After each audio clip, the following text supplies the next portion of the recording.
सगळ्या शक्तिरूप मैत्रिणींनो, सगळ्यात आधी तुम्हाला महिला दिनाच्या मनपूर्वक अशा शुभेच्छा देते। आज अतिशय सुंदर असा कार्यक्रम आपल्या सगळ्यांच्या लाडक्या मनीषाताई चौधरी यांनी त्या ठिकाणी ठेवला।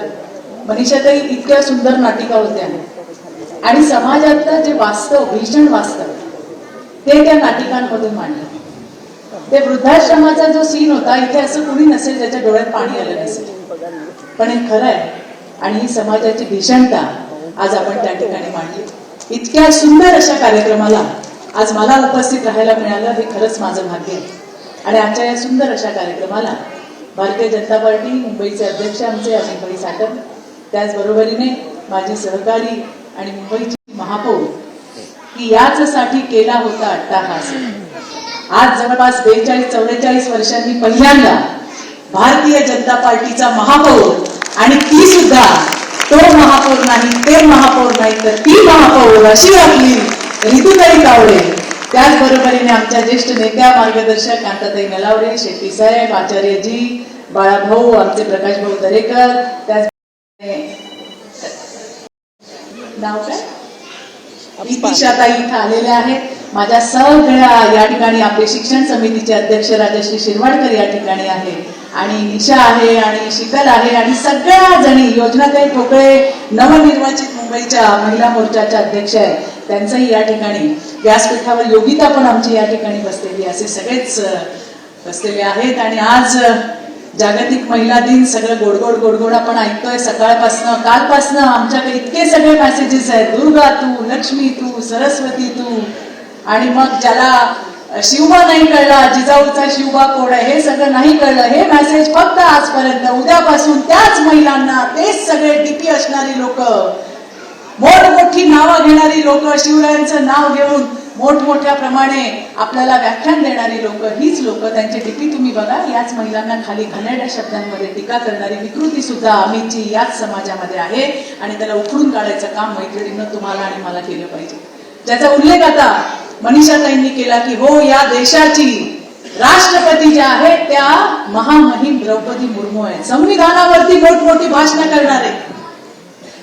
आज त्या संविधानाने जे सांगितलंय त्याची मात्र त्या ठिकाणी अनुकरण करताना दिसत नाही।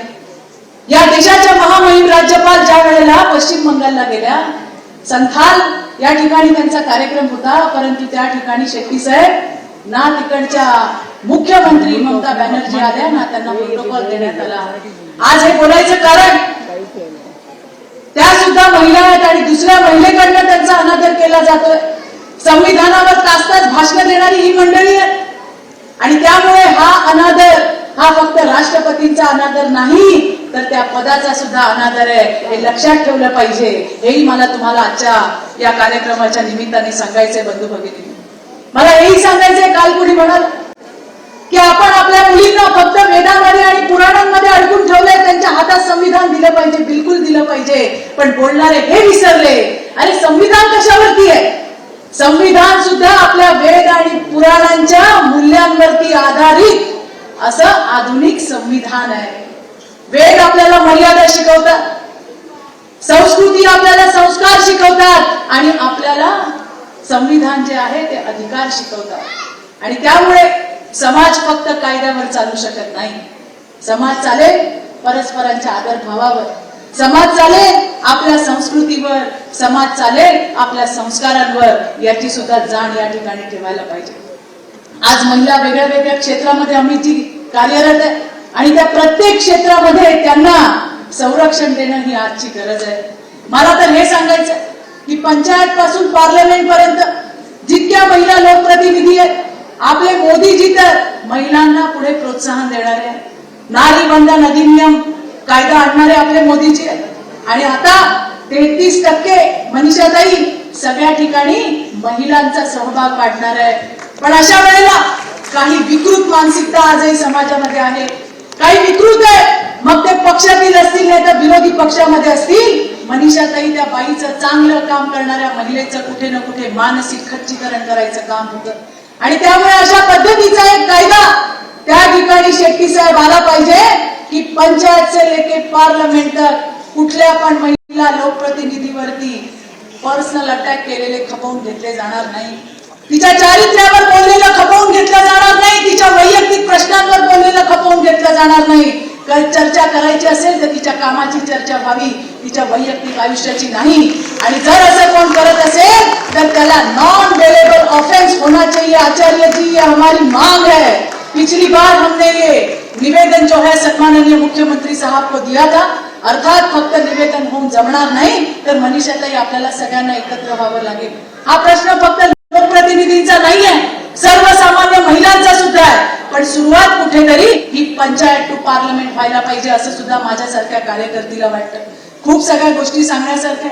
मा जिजाऊचा आदर्श आपल्या पुढे, आपल्याकडे अहिल्यामाईंचा आदर्श, आपल्याकडे त्या ठिकाणी अहिल्यामाई असतील, सावित्रीबाई असतील, मा जिजाऊ सारख्यांच्या आदर्शांवर चालणाऱ्या आपण या देशाच्या आणि राज्याच्या महिला आहोत. त्यांनी बघितलं की आपल्या स्वतःचं दुःख बाजूला ठेवून या देशाचं रक्षण करायला पाहिजे, राज्याचं रक्षण करायला पाहिजे आणि राज्यकारभार करणाऱ्या आपल्या अहिल्यामाई आहेत. त्याच आपले आदर्श आहेत. आज आपण अभिमानाने म्हणतो की होय आम्ही सावित्रीच्या लेकी, होय आम्ही अहिल्याईच्या लेकी, होय आम्ही जिजाऊच्या लेकी, होय आम्ही भीमाईच्या लेकी, आम्ही रमाईच्या लेकी. पण जर आमच्या नेत्यांनी, ज्यांना आम्ही रोल मॉडेल मानतो, त्यांच्यासारखं अनुकरण करायला गेलं कांताताई तर आज सुद्धा त्या ठिकाणी टोळधाड त्या महिलांवर पडते. हे आजताच महाराष्ट्राने पाहिले. आणि म्हणून या विकृतीला धरबंद घालणं हे सुद्धा तितकंच गरजेचं आहे.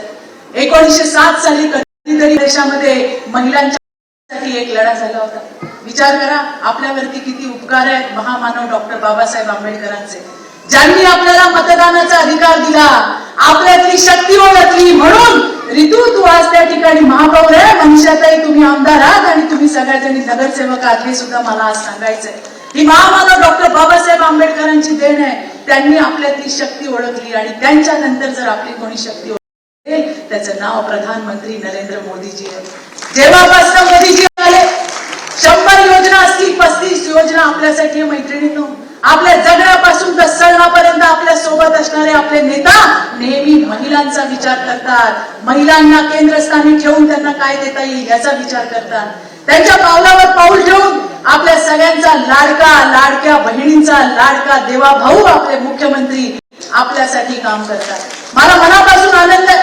आज 90% आपल्या महिला प्रकाशी या प्रायव्हेट सेक्टरमध्ये काम करतात आणि आजही त्यांना विकृतीला समोर जावं लागतंय. Sexual harassment at work place सारखा पॉश कायदा इतके वर्ष मध्ये, परंतु त्याचा ऑडिट आजपर्यंत झालं नव्हतं प्रायव्हेट सेक्टरचं. तावडे साहेब आता आपल्या देवाभाऊंनी आदेश दिलाय दर महिन्याला ऑडिट होणार आहे आणि कुठल्या महिलेवरती काय त्रास झाला याची दखल सुद्धा त्या ठिकाणी सरकार घेणार आहे. आणि म्हणून संरक्षण देण्याचं, आपल्याला सक्षम करण्याचं, सशक्त करण्याचं काम हे सरकारच्या माध्यमातून होत आहे.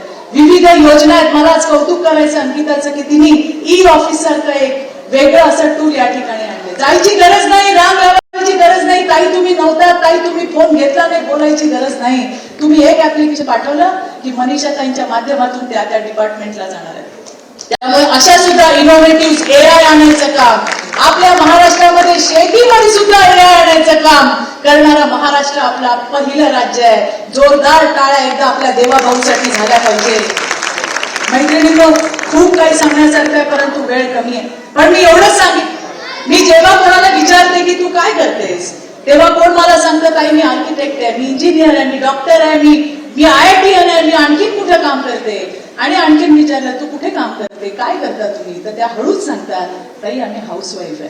मला हाऊसवाईफ असलेल्या सांगायचं तुमचा आवाज सगळ्यात बुलंद असला पाहिजे, कारण तुम्ही सुपर वुमन आहात. तुम्ही नसाल तर घराचं काही खरं नाही. इथे बसलेल्या सगळ्या नेत्यांना पण मला सांगायचं की परमेश्वराने आम्हाला सुपर पॉवर दिली आहे जी कुठल्याही पुरुषच्या नेत्याकडे नाही आहे. अहो यांना एवढंच दिसतं पण आपल्याला या भिंतीच्या पलीकडचं दिसतं. भविष्याचा वेध घ्यायची ताकद महिलांना दिली आहे, फक्त स्त्रियांना दिली. तुम्हाला बाळा भाऊ ऐकता का, पण आम्हाला 4 घराच्या पलीकडे पण कोण काय बोलतंय ते ऐकायला येतंय. एवढी आमची ताकद आहे. घरात चुकीचा माणूस आला तर आम्ही नवऱ्याला सांगतो याला परत घरी आणू नका, कारण आम्हाला तो सेन्स आहे की हा माणूस आपल्या संसारासाठी चांगला नाही. त्यामुळे आपला नवरा कुठेही किती मोठा नेता असला, उद्योगपती असला, काही असला तरी घरच्या मंत्री. इथल्या नेत्यांना पण मला सांगायचंय, कधी बायकांना तुमच्या माहेरी पाठवा, बघा तुमचे हाल कसे होतात. इथे जे बसलेत पांढरे कपडे घालून आले, त्यांनी जर तुमचे कपडे चांगले धुतले नाही, आम्हीची पण रामराम पण करणार नाही. इतकी ताकद आमच्या महिलांची आहे. आणि म्हणून मला मनापासून आवडलं की मनीषाताईंनी आम्हाला तर साड्या दिल्याच दिल्या, पण आमच्या भावांच्या बायकांची पण आठवण केली आणि प्रत्येकीला त्या ठिकाणी साडी. म्हणून मैत्रिणींनो, प्रत्येक दिवस तुमचा आहे. छान जगा, मस्त जगा. सरकार तुमच्यासाठी आहे. 112 सारखी हेल्पलाईन तुमच्यासाठी आहे. अडीमध्ये अडी अडचणीत असाल, कुठेही असाल, तुम्हाला मदत त्या ठिकाणी मिळणार आहे. सरकार तुमचं आहे, मुख्यमंत्री आपला भाऊ आहे, शासन आपलं आहे, मोदीजी आपल्या सोबत आहेत, भारतीय जनता पार्टीची पूर्ण ताकद तुमच्या मागे आहे. त्यामुळे तुम्ही तर त्याचा लाभ घ्या, पण इतरांनाही त्याचा लाभ द्या. एवढंच मी या ठिकाणी सांगते. मनापासूनच्या शुभेच्छा. मनीषाताई, तुमचा पण प्रवास काही सोपा नाही. आज तिसरी टर्म आहे, तिसरी टर्म आमदार होणं मुंबई सारख्या शहरामध्ये खरं शक्य. काय काय पचवलं असेल तुम्ही, काय काय सहन केलं असेल, किती वेळा माघार घेतली असेल, पण आज त्यांच्या कामावरती त्या टिकून राहिल्या. आणि त्यामुळे मनीषाताई, तुम्हाला खरोखर माझं शतशः वंदन आहे. मी नेहमी ऐकत होते की डहाणूमध्ये असणारी महिला तिकडे नगरसेविका, तिकडे नगराध्यक्ष, तिथून मुंबईमध्ये येते आणि मुंबई सारख्या शहरामध्ये एकदा दोनदा नव्हे तर तिसऱ्यांदा आमदार होते. हे खरंच सोपं नाही आहे. कारण आमदार होणं सोपं नाही. जे काम पुरुषांना करावं लागतं तेच महिलांनाही करावं लागतं. रात्र नाही, दिवस नाही, घर नाही, संसार नाही, सण नाही, काही नाही.